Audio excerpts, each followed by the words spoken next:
इस फ्रेंड्स इस लेक्चर को हम कवर कर रहे हैं 2 पार्ट्स के अंदर, क्योंकि जो है लेक्चर बेटा काफ़ी लेंथी हो गया था, तो इसलिए हमने 25 तक MCQs कंप्लीट किए थे। जो बी पार्ट के अंदर हम जो है 26 से स्टार्ट कर रहे हैं। तो 26 MCQs स्टूडेंट्स ये है, ratio of moment of inertia और डिस्क टू हूप।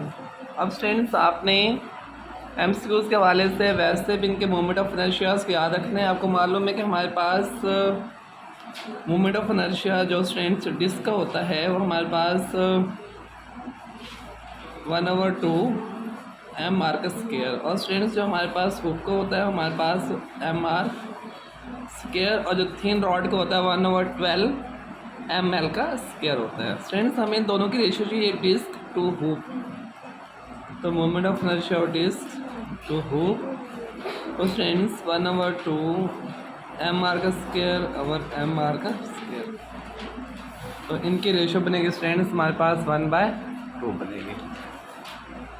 तो ये आ जाएगा हमारे पास 1/2।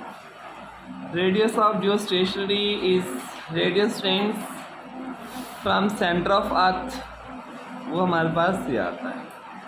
लेकिन स्ट्रेंथ अगर आपसे पूछे फ्रॉम इक्वेटर, तो इक्वेटर से स्ट्रेंथ अगर अर्थ की सरफेस से वो पूछे या फ्रॉम इक्वेटर से वो पूछे, तो आपने इस रेडियस के अंदर स्ट्रेंथ जो अर्थ का रेडियस है स्ट्रेंथ उसको क्या कर देना, माइनस कर देना है। लेकिन स्ट्रेंथ जो स्टेशनरी सैटेलाइट्स होते हैं उनका जो हमारे पास रेडियस होता है, जितनी वो हाइट के ऊपर होते हैं, वो स्ट्रेंथ हम लेते हैं फ्रॉम सेंटर ऑफ अर्थ। अगर स्ट्रेंथ ये हमारे पास रेडियस ऑफ अर्थ, अगर वो अबव द इक्वेटर की बात करें या सरफेस ऑफ अर्थ से बात करें, फिर आपने जो है डिस्टेंस यहाँ से लेने। इस केस में आपने रेडियस ऑफ अर्थ स्ट्रेंथ क्या कर देना, माइनस कर देने। और इस केस में फ्रॉम अबव द इक्वेटर वो रेडियस स्ट्रेंथ आता है 36,000 किलोमीटर, और from centre of earth strength वो आता है इतना। If angular velocity of particle rotated in a circle is double than moment of inertia strength, आपको मालूम है कि हमारे पास L is equal to I omega. I हमारे पास मोमेंट ऑफ इनर्शिया, ओमेगा हमारे पास एंगुलर वेलोसिटी। तो कहता स्ट्रेंथ यहाँ पे ये है, अगर वो एंगुलर वेलोसिटी को स्ट्रेंथ डबल कर दे तो मोमेंट ऑफ इनर्शिया क्या हो जाएगा। आपको मालूम है जब दो क्वांटिटीज आपस में मल्टीप्लाई हों एक दूसरे क्या होते हैं, इन्वर्सली। तो अगर आप इसको डबल कर रहे हैं तो हमारे पास to keep the angular momentum conserve और कांस्टेंट ये स्ट्रेंथ हो जाएगा हाफ, क्योंकि दोनों क्वांटिटीज आपस में मल्टीप्लाई हो रही हैं, इट मीन्स एक दूसरे क्या इन्वर्सली हैं। तो ये स्ट्रेंथ हो जाएगा हमारे पास हाफ।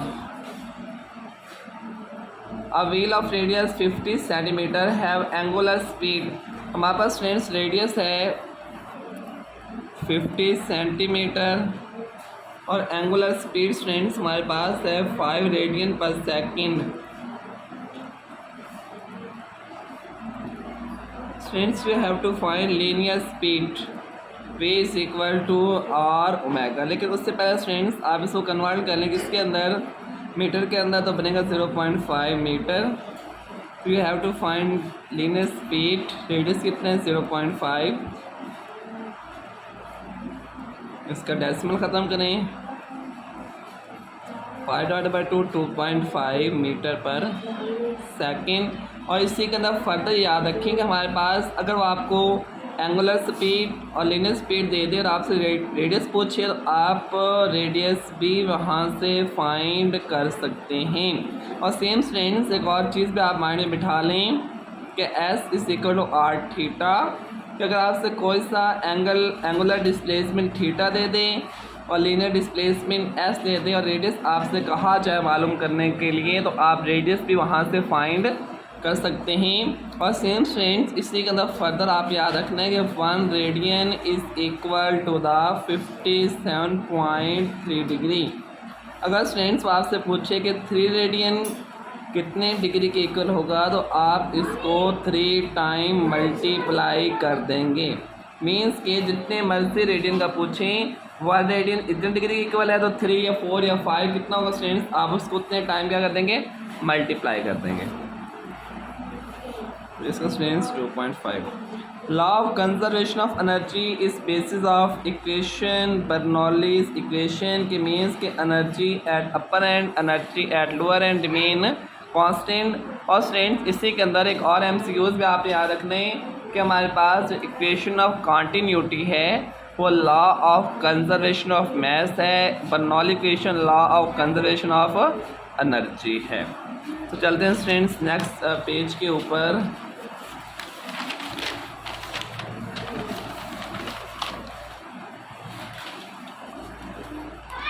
स्टूडेंट्स नेक्स्ट आपका एमसीक्यूज है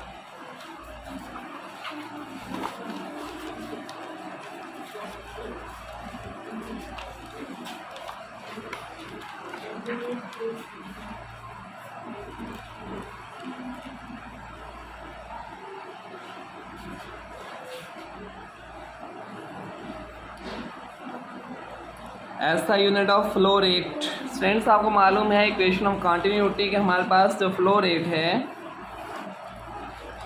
product of cross sectional area and fluid speed we remain constant is equal to students flow rate.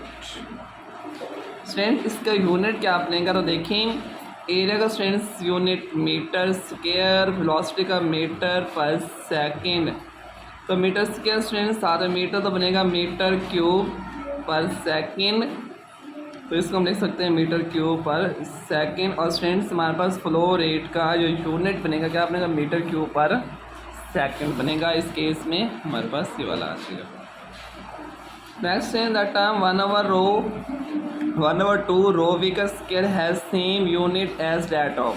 Students आपको मालूम है कि हमने पढ़ा बर्नौली इक्वेशन के अंदर sum of pressure, kinetic energy per unit volume, potential energy per unit volume remain constant. तो it means students अगर हम देखें यहाँ पे kinetic energy per unit volume और प्रेशर साथ में potential energy per unit volume, इनका जो प्रोडक्ट है हमेशा सेम रहता है। मीन्स के स्टूडेंट्स अगर इन क्वांटिटीज़ को हम ऐड कर रहे हैं तो इनके यूनिट और इनकी डायमेंशन भी हमारे पास होंगी सेम। तो जो हमारे पास kinetic energy per unit volume की डायमेंशन होगी या potential energy per unit volume की डायमेंशन होगी वही स्टूडेंट्स हमारे पास प्रेशर की डायमेंशन होगी। तो मैं कह सकता हूँ यहाँ से स्टूडेंट P + 1/2 रो V का square plus row ji H. Students in तीनों की डायमेंशन सेम, क्योंकि हम सेम क्वांटिटीज़ को आपस में कर सकते हैं ऐड कर सकते हैं। इसका जो स्टूडेंट्स करेक्ट ऑप्शन है वो आ जाएगा हमारे पास प्रेशर। एक 6 metre high tank full of water, a hole appear in its middle, what is the speed of efflux. Students आपको मालूम है थोड़ी सी theorem, speed of efflux is equal to the velocity gained by the fluid falling through the distance h1 minus h2। Students total height कितनी है उसकी हमारे पास total height है स्टूडेंट्स उसकी 6 मीटर। तो अगर मिडल में होल अपीयर हुआ है तो इनका जब हम डिफरेंस लेंगे h1 माइनस h2 स्टूडेंट्स वो हमारे पास आ जाएगा इसका हाफ 3। इसको जो आपने सॉल्व करना है तो स्टूडेंट्स हमारे पास इसका जो है आंसर आप खुद ही निकाल लीजिएगा। इसको सॉल्व करना है इसके रूल लेके जो भी इसका आंसर है स्टूडेंट्स। इस तरह कोई भी एमसीक्यू आपको दे दिया जाए तो you have to able to find that according to Torricelli's theorem का स्टूडेंट्स जो हमने स्पीड ऑफ इफ्लक्स के लिए फार्मूला ड्राइव किया था।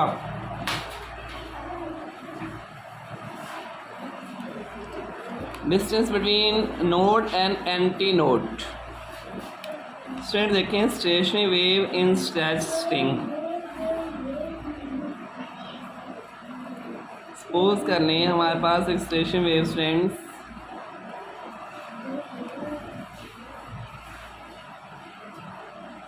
दो लूप्स के अंदर कंप्लीट हो रही है। स्टूडेंट्स वो 3 लूप्स हमारे पास बने कि एक स्टेशनरी वेव स्टूडेंट्स हमारे पास 3 लूप्स के अंदर कंप्लीट हो रही है।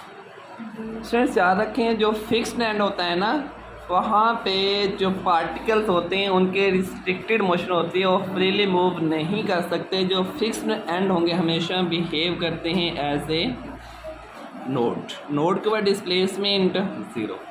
और स्टूडेंट्स जहाँ पे एम्पलीट्यूड या डिस्प्लेसमेंट मैक्सिमम होगा वो हम नाम देते हैं एंटी नोड।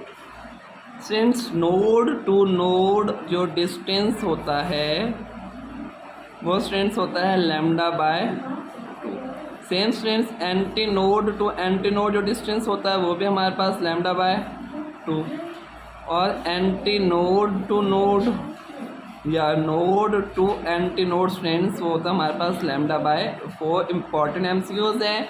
और फर्दर स्टूडेंट्स याद रखें कि अगर हमारे पास हम बात करें ईयर कॉलम्स की जो कि हमारे पास ओपन एंडेड भी होते हैं और क्लोज एंडेड भी होते हैं। जो ओपन एंडेड हमारे पास ऑर्गन पाइप होते हैं स्टूडेंट्स, उनके जो ओपन एंड हैं वो हमेशा एक्ट करते हैं लाइक एन एंटी नोड, क्योंकि यहाँ पे एयर के मालिक्यूल्स की रिस्ट्रिक्टेड मोशन नहीं होती, वो फ्रीली वाइब्रेट कर रहे होते हैं।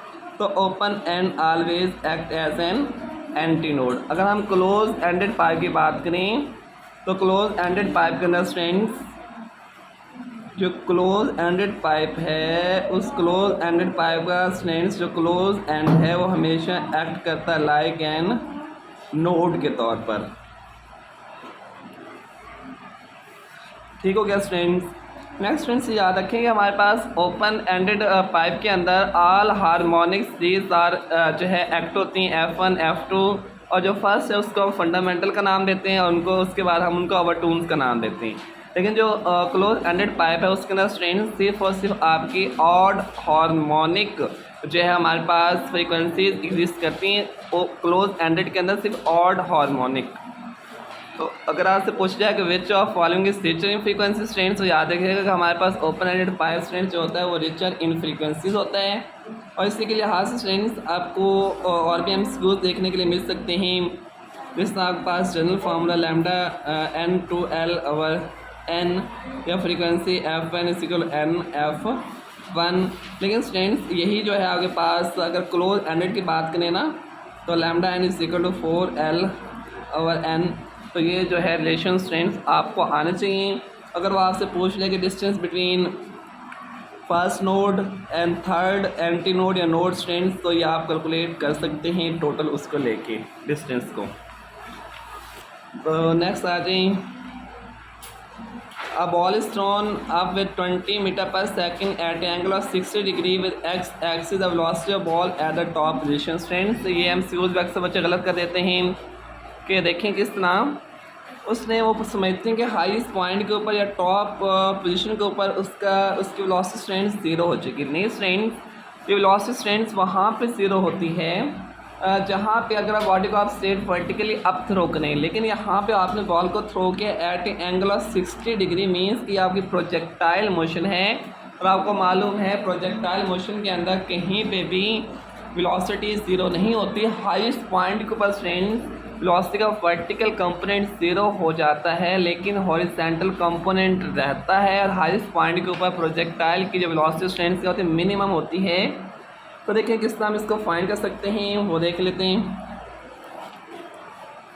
सिंस आपने बॉल को प्रोजेक्ट किया एक इनिशियल वेलोसिटी के साथ एट एंगल ऑफ 60 डिग्री, तो यू हैव टू फाइंड हमारे पास हाईएस्ट पॉइंट के ऊपर उसकी वेलोसिटी कितनी होगी। हाईएस्ट पॉइंट के ऊपर स्ट्रेंथ वेलोसिटी का वर्टिकल कंपोनेंट ज़ीरो होगा और हॉरिजॉन्टल कंपोनेंट स्ट्रेंथ उसका होने वो आपने फाइंड करना है। और स्ट्रेंथ आपको मालूम है कि हम पढ़ चुके हैं प्रोजेक्टाइल मोशन के अंदर reflecting the air friction horizontal component of velocity mean same. और हम किस तरह फाइंड कर सकते हैं, इसके स्ट्रेंथ हम प्रोजेक्शन ड्रॉ कर लें तो ये बनेगा VIX, ये VI5। तो जितना स्ट्रेंथ VIX होगा उतना ही हमारे पास VFX होगा रिफ्लेक्टिंग द एयर फ्रिक्शन। और साथ में स्ट्रेंथ क्या देगा VI cos of theta. Initial velocity strength हमारे पास कितनी है, इनिशियल वेलोसिटी स्ट्रेंथ हमारे पास है 20 और कॉस क्या आ जाएगा हमारे पास 60। इसको स्ट्रेंथ आपने सॉल्व करने हैं तो ये हमारे पास आ जाएगा 10 मीटर पर सेकंड। ये देख रहे हैं स्टूडेंट्स आप इसको किस तरह से सॉल्व करना है। अगर आपसे पूछे हाईएस्ट पॉइंट के ऊपर वेलोसिटी का vertical component in case of projectile motion strength तो क्या होगा हमारे पास 0 होता है। जी स्टूडेंट्स नेक्स्ट हम एमसीक्यूज की तरफ चलते हैं जो कि हमारे पास है frequency of second pendulum students, जो फर्स्ट पेंडुलम है उसका टाइम पीरियड 1 सेकंड होता है, उसकी फ्रीक्वेंसी 1 सेकंड। जो सेकंड पेंडुलम है स्टूडेंट्स उसका टाइम पीरियड बेटा हमारे पास होता है सेकंड पेंडुलम का 2 सेकंड। तो उसकी जो फ्रीक्वेंसी है वो टाइम पीरियड के रेसिप्रोकल, तो आ जाएगा हमारे पास 0.5 हर्ट्ज। अगर स्टूडेंट्स आप सेकंड पेंडुलम की बेटा लेंथ पूछ ली जाए तो आप उसकी लेंथ भी फाइंड कर सकते हैं। यस, फर्स्ट पेंडुलम की लेंथ फाइंड आपसे कहा जाए उसकी लेंथ फाइंड करें, तो उसके लिए अगेन स्टूडेंट्स आप टाइम पीरियड का रिलेशन यूज़ कर लें, चाहे फ्रीक्वेंसी का t = 2π√L/3। अगर आप सेकंड पेंडुलम की लेंथ फाइंड करना चाहें तो टाइम पीरियड स्टूडेंट्स आप पुट करेंगे 2, पाई आपको मालूम है 3.14, फिर हैव टू फाइंड लेंथ जी आप पुट करेंगे 9.8। इसको स्टूडेंट्स आपने कर लेना है सॉल्व, तो सेकंड पेंडुलम की लेंथ आ जाएगी। अगर आपसे फर्स्ट पेंडुलम की बात की जाए तो टाइम पीरियड आप पुट करेंगे 1 और जी पुट करेंगे स्टूडेंट्स 9.8, तो उसके लिए भी लेंथ आप फाइंड कर सकते हैं। तो इस तरह के एमसीक्यूज आपसे पूछे जा सकते हैं, तो याद रखना है। A message simple pendulum is double the time period. देखें time period students simple pendulum का मैथ पर डिपेंड नहीं करता और नो इफेक्ट रिमेन सेम। ये student 0.5। Two identical tuning force are operating simultaneously number of beat. अगर student दोनों की फ्रीक्वेंसी सेम हो, आपको मालूम है कि हमें नंबर ऑफ बीट्स कितनी सुनाई देंगी, वो डिपेंड करता है फ्रीक्वेंसी के डिफरेंस के ऊपर। अगर दोनों की फ्रीक्वेंसी सेम है तो हमें नंबर ऑफ बीट सुनाई नहीं देंगी। साइमल्टेनियस ऑपरेट हो रहे हैं तो नंबर ऑफ बीट कोई सुनाई नहीं देंगी। और स्टूडेंट्स याद रखते हैं अगर हमारे पास दो ट्यूनिंग फोर्स की फ्रीक्वेंसी के दरमियान डिफरेंस 10 हर्ट्ज से ज़्यादा हो तो फिर हम बीट्स को रिकॉग्नाइज नहीं कर सकती है, आपने याद रखना है।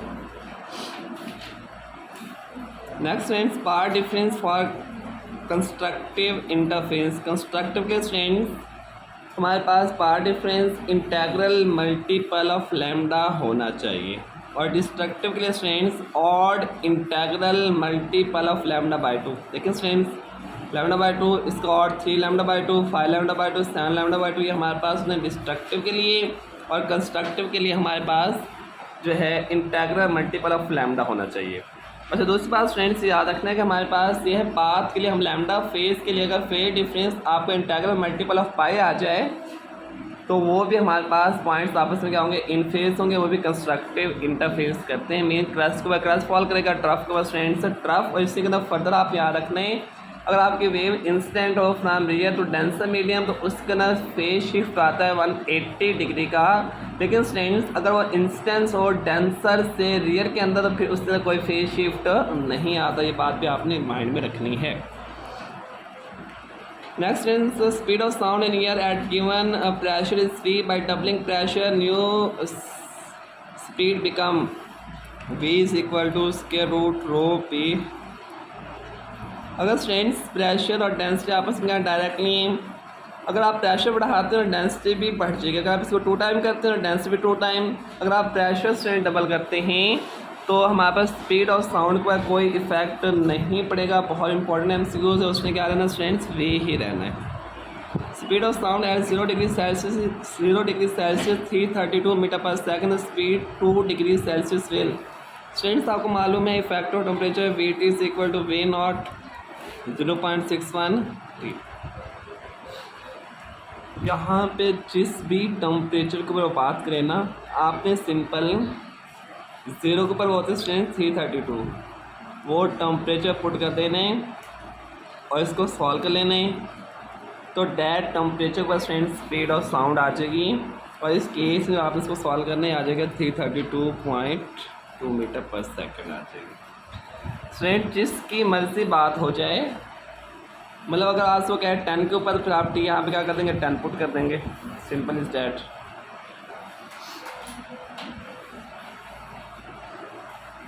A diffraction grating 500 lines per centimeter, its grating element will be the students grating element क्या होता है हमारे पास D = L/n।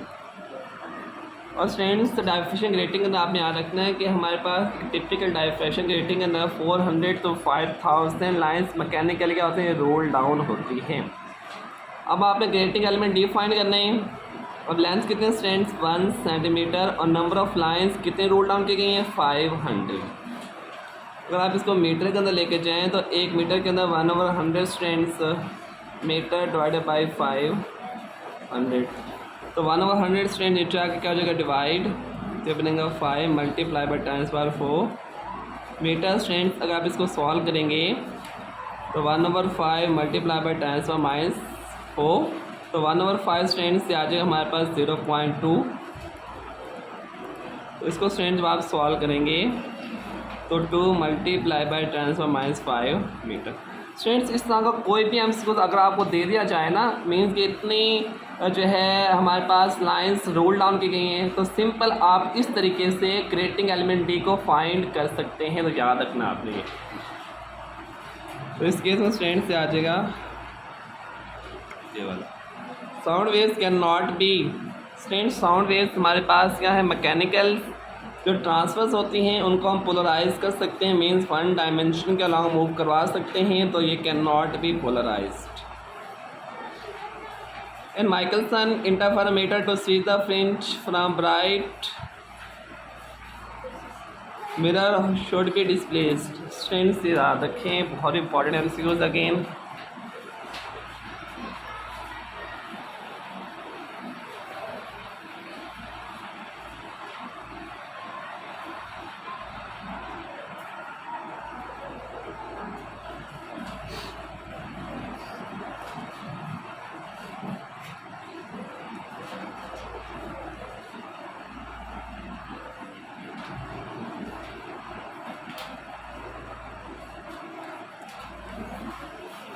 In Michelson interferometer to swing the fringe from bright to bright. Students देखिए, हम दो वहाँ पे मिरर यूज़ करते हैं M1 एंड M2। अगर मिरर M1 को स्टूडेंट्स हम डिस्प्लेस करवाते हैं λ/2, तो लाइट को ऊपर जाते हुए डिस्टेंस में λ/2, नीचे आते हुए डिस्टेंस λ/2 प्लस λ/2 टोटल ऐड हो जाएगा स्टूडेंट्स लैम्डा। और ब्राइट टू ब्राइट हमारे पास टोटल डिस्टेंस स्टूडेंट्स कितना होता है लैम्डा। तो इट मीन्स अगर आप ब्राइट टू ब्राइट या डार्क टू डार्क फ्रिंज को शिफ्ट करवाना चाहते हैं तो आप मिरर M1 को डिस्प्लेस कराएंगे बाई ए डिस्टेंस ऑफ λ/2। लेकिन स्टूडेंट्स अगर आपसे कहा जाए कि फ्रॉम ब्राइट टू डार्क या dark to bright, bright to dark students होता है λ/2, तो आपको हाफ उसका ऐड करना पड़ेगा, क्योंकि लाइट को ऊपर जाते हुए भी जो है उसका हाफ और नीचे आते हुए स्टूडेंट्स उसका हाफ। देखें हमारे पास bright to bright students, bright to bright fringe strands एक पूरी वेवलेंथ कंप्लीट होती है जो कि हमारे पास है lambda. Same strand dark to dark भी लैम्डा। तो स्ट्रेंड्स अगर आपको ब्राइट टू ब्राइट या डार्क टू डार्क शिफ्ट होना है तो पूरी एक वेवलेंथ लैम्डा ऐड करनी पड़ेगी। तो उसके लिए आपने लाइट को ऊपर जाते हुए भी कुछ डिस्टेंस और नीचे आते हुए भी, तो हम इसका हाफ ऐड करेंगे। तो ऊपर जाते हुए λ/2, नीचे आते हुए λ/2, टोटल कितना ऐड हो जाएगा लैम्डा। सेम इसके लिए भी अगर हम देखें डार्क टू ब्राइट या ब्राइट टू डार्क स्ट्रेंड्स हमारे पास होता है λ/2, तो हमें उसका हाफ ऊपर जाते हुए λ/4, नीचे आते हुए λ/4, तो टोटल स्ट्रेंड्स ऐड हो जाएगा कितना λ/2 ऐड हो जाएगा। ये याद रखना है। और आपने याद रखना है कि वर्ल्ड कैडमियम के अंदर हमारे पास कितनी जो है मीटर वेवलेंथ होती हैं स्ट्रेंड्स, वो भी एमसीक्यूज आपने इसके अंदर याद रखने हैं। और एक और भी इम्पॉर्टेंट एमसीक्यूज है स्टूडेंट्स, वो याद रखें कि हमारे पास इसके अंदर जो है आप डिस्टेंस को फाइंड करते हैं L = m λ/2। स्टूडेंट्स अगर आपसे पूछ लिया जाए कि हम इतना जो है मिरर M1 को डिस्प्लेस करवाते हैं, इतने लेंथ तक उसको डिस्प्लेस करवाते हैं और इतने फ्रिंज शिफ्ट होती हैं, तो what is the wavelength of light. Michelson interferometer के अंदर ये रिलेशन है। तो इसके अंदर अगर कोई सी दो चीज़ें आपको बता दी जाएँ तो तीसरी चीज़ आप इस रिलेशन से स्ट्रेंथ फाइंड कर सकते हैं, मस्ट रिमेंबर। और इसका स्ट्रेंथ के मिनिमम आप कितना डिस्टेंस इसके अंदर ऐड कर सकते हैं, 10⁻⁴ मिलीमीटर स्ट्रेंथ आप इसके अंदर डिस्टेंस ऐड कर सकते हैं। ये भी आंसर आप देख लीजिएगा। Temperature of the sink is absolute 0, the efficiency of the heat engine. Efficiency का स्ट्रेंथ फार्मूला आपको मालूम है, T2/T1। अगर स्टूडेंट्स परसेंटेज की बात कर लें तो multiply by 100। T2 student 0 put कर दें, 0/समथिंग 0 तो 1 मल्टीप्लाई स्टूडेंट्स 100 के साथ मल्टीप्लाई करना पड़ेगा 100%। अगर सिंक और स्टूडेंट्स आप 0 करते हैं तो हमारे पास एफिशिएंसी 100% हो जाएगी। लेकिन कोई भी ऐसा हमारे पास सिंक नहीं जिसकी जो है एब्सोल्यूट या ऐसा कोई भी सिंक नहीं जिसका टेम्परेचर स्टूडेंट्स हमारे पास कितना हो 0 हो। एब्सोल्यूट 0 अनअटेनेबल होता है, तो इस केस में 100% आ जाएगी। Using graded index fibre time difference is reduce to 1 nanosecond per kilometre. और स्टूडेंट स्टार्ट में जो स्टेप इंडेक्स फाइबर थे फिर कितना था 33 नैनोसेकंड पर किलोमीटर था, जो कि बहुत ज़्यादा था। रिवर्सिबल प्रोसेस इंट्रोपी सिस्टम बहुत इंपॉर्टेंट है। रिवर्सिबल के अंदर इंट्रोपी क्या रहती है, रिमेन कांस्टेंट। इंट्रोपी हमेशा इंक्रीज करती है। सिर्फ रिवर्सिबल के अंदर इंट्रोपी क्या रहती है, आपकी कांस्टेंट रहती है। Number of spark plug needed in diesel engine stand 0। In case of adiabatic process, first law of thermodynamics written as since first law of thermodynamics क्या हीट सप्लाई करें, इंटरनल एनर्जी के अंदर चेंज आएगा plus work done होगा। तो adiabatic के अंदर no heat enter loss the system the cube students क्या आ जाएगा 0। 0 is equal to del u plus डब्ल्यू। अब दो रिलेशन बनते हैं, या तो आप डब्ल्यू को नेगेटिव कर दें या डेल यू को। अगर work done by the system हो तो इस केस में बाय द सिस्टम, अगर सिस्टम स्टूडेंट्स वर्क डन करें तो W is equal to minus del U. अगर students on the system work done हो, सिस्टम के ऊपर वर्क डन हो, इस केस में स्टूडेंट्स क्या आ जाएगा del u is equal to minus डब्ल्यू। ये दो रिलेशन हैं स्टूडेंट्स, दोनों याद रखने हैं।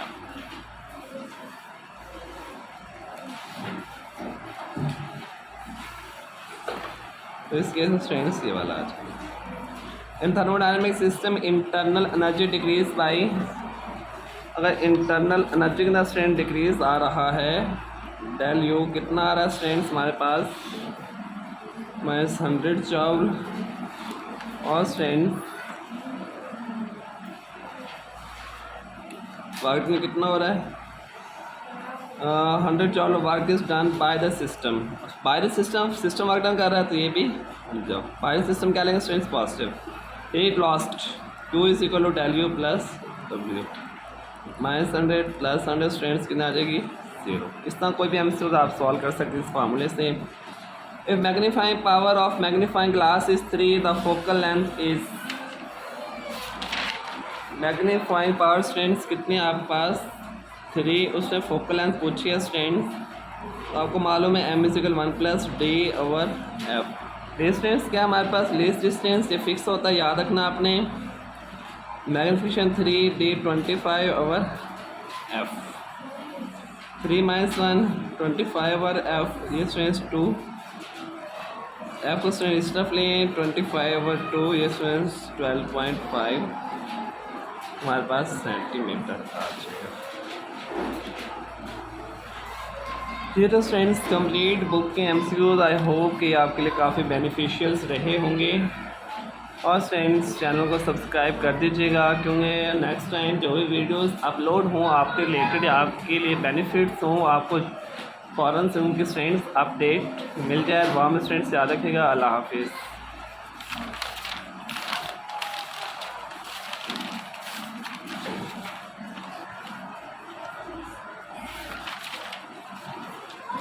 फ्रेंड्स आपके लिए एक होमवर्क है, जाते जाते ही कुछ एमसीक्यूज़ हैं, आप इनको देख लें, खुद से सॉल्व करने की कोशिश करें और कमेंट्स में लाजमी बताइएगा। अगर किसी को कोई एमसीक्यूज़ का मसला हो या कोई एमसीक्यूज़ आपसे सॉल्व ना हो रहा हो तो उसको फ्रेंड्स मैं कमेंट सेक्शंस के अंदर आपको सॉल्व करवा दूँगा। बहरहाल मैं इसका जो है कोई भी एमसीक्यूज़ अगर आपको मुश्किल लगता है तो मुझे लाजमी बताइएगा, वो भी मैं आपको सॉल्व करवा दूँगा। ये भी इंपॉर्टेंट एमसीक्यूज़ हैं फ्रेंड्स, इनको भी आप देख लें और ख़ुद से सॉल्व करने की कोशिश करें। अल्लाह हाफिज़।